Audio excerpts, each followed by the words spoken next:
It might have been chilly on the beach today, but with summer just around the corner, it will soon be the place to be. We should have a day or two over 40 degrees and quite a couple over 35.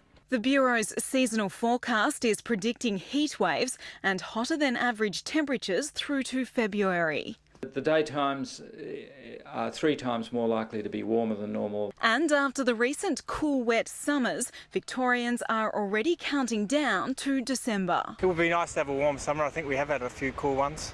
Hot weather and be able to enjoy the beach. Definitely, but not 40s place.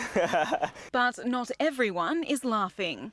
It is a concern for us. We know that when the weather is warmer, people are more likely to be outside, and that's when they get sunburned. Tennis legends John Newcombe and Tony Roach, who both had skin cancers, are backing a new campaign, urging others to get their moles checked.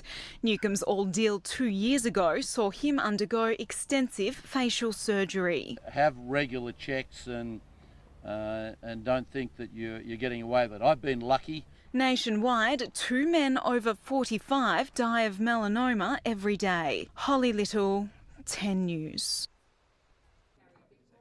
Sun-loving Victorians are lining up to bravely bare their skin to see for themselves just what damage has been done. I was quite surprised actually. It had a lot more spots than I thought. You can't actually get any indication from looking at my face that this is what's hidden underneath. The UV camera technology on board the photo bus highlights sunspots invisible to the naked eye.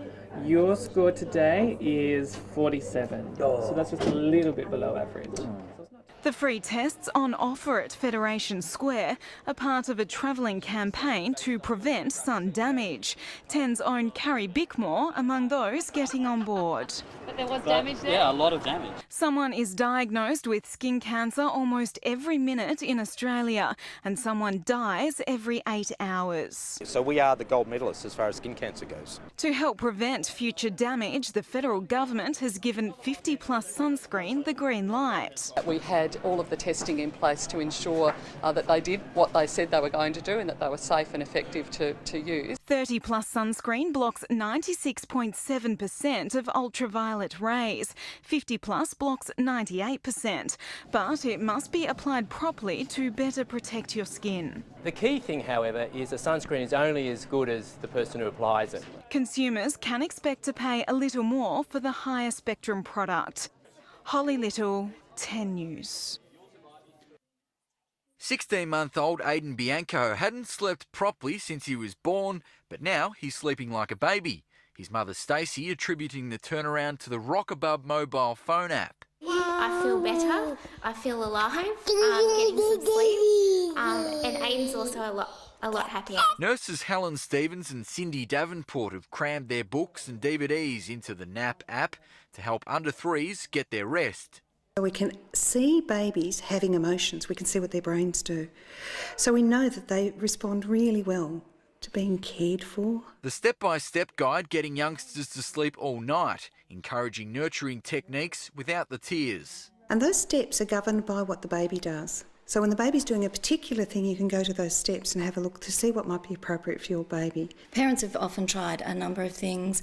They've often read lots of books, and there's a lot of confusion around sleep. The app developer says he's been swamped by medical organisations wanting to get care in the palm of patients' hands. Predicting in the next 12 to 18 months that when you go visit the doctor, instead of getting a prescription, you'll actually get a prescription for an app as opposed to drugs. Rockabub creators say it's only been out a week and already it's been downloaded by thousands of sleep-deprived parents. Trent Dan, 10 News.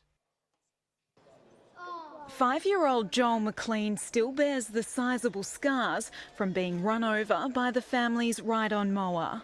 Looking down and seeing a young fella under the mower, I instantly thought that he was dead. Dad Daniel didn't spot him when reversing. The young boy's arm almost severed, his knee also a mess. It's just horrific, screaming in agony and cut open, and his twin to have witnessed it. Joel is one of a growing number of children critically injured by the machinery. In fact, a lot of the injuries we've seen are actually young children 4 or 5-year-olds who have been backed over by their parents. Now, after 3 major surgeries in almost 18 months, the McLeans want to warn others.